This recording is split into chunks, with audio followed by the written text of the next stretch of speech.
আলহামদুলিল্লাহ রাব্বিল আলামিন সালাতু ওয়াস সালামু আলা সাইয়্যিদিল মুরসালিন ওয়া আলা আলিহি ওয়া সাহবিহি আজমাইন। আমার আজকের এই দাকবে আপনাদের সকলের প্রিয় ভাই, আমাদের সকলের প্রিয় ভাই মাওলানা আবু সাঈদের শাহাদাতের পর সম্মানিত আমিরে জামাত ডক্টর শফিকুর রহমান আমাদের এখানে তশরিফ এনেছেন।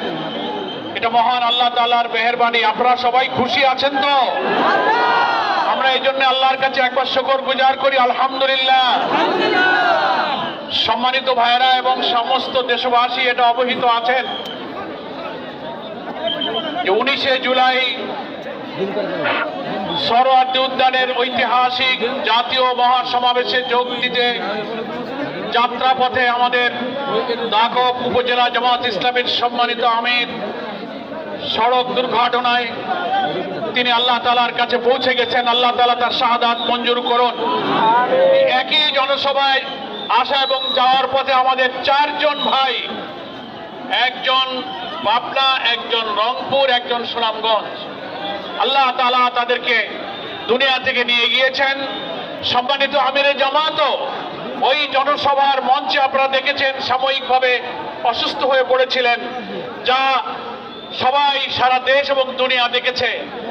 আমরা উদ্বিগ্ন হয়েছিলাম, কিন্তু মহান আল্লাহ তাআলা আমাদের আমিরে জামাতকে আবার সুস্থ করে আমাদের মাঝে ফিরিয়ে দিয়েছেন, আলহামদুলিল্লাহ।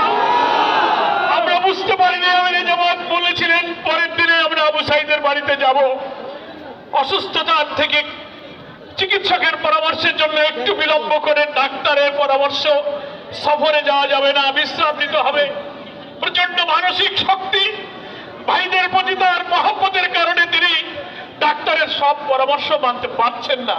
আজকে এখান থেকে ওনাকে পাবনা, রংপুর গিয়ে আবার ঢাকায় ফিরতে হবে। ভাইরা আমার, তাই এখানে অনেক নেতৃবৃন্দ বক্তৃতা করতে পারতেন, অনেকে করেননি। এখানে সম্মানিত জেলা আমির মাওলানা ইমরান হোসাইন আছেন, মুহাদ্দিস আব্দুল খালেক অঞ্চল পরিচালক আছেন, মহানগরী আমির অধ্যাপক মাহফুজুর রহমান আছেন, অঞ্চল টিম সদস্য মাস্টার শফিকুল আলম, কেন্দ্রীয় কর পরিষদ সদস্য আবুল কালাম আজাদ, নড়াইল জেলা আমির আতর রহমান বাচ্চু, বাগেরহাট জেলা আমির রেজাউল করিম, নায়েব আমির আব্দুল ওয়াদুদ, আমাদের জেলার সহকারী সেক্রেটারি মুন্সি মাইনুল, গোলাম কুদ্দুস, সেক্রেটারি মিজানুর রহমান, সাতক্ষীরার জেলার সম্মানিত আমির বকুল ভাই আসছেন এবং অনেক নেতৃবৃন্দ পার্শ্ববর্তী জায়গা থেকে এসছেন। এবং আমার প্রিয় দাকবের এই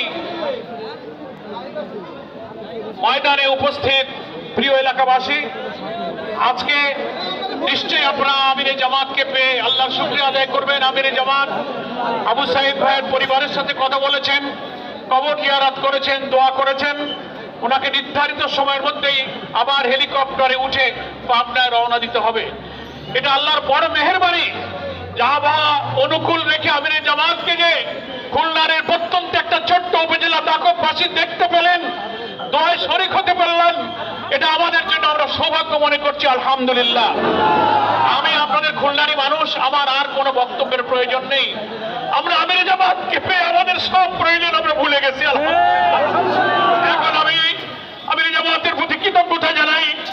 তিনি কষ্ট করে, আমি ভাবছিলাম যে উনি হয়তো পারবেন কিনা, কিন্তু ডাক্তার কালকেও বলেছেন যে আপনাকে 3 দিন রেস্ট নিতে হবে, কিন্তু সেই রেস্ট হচ্ছে না। ওনার জন্য আপনারা দোয়া করবেন।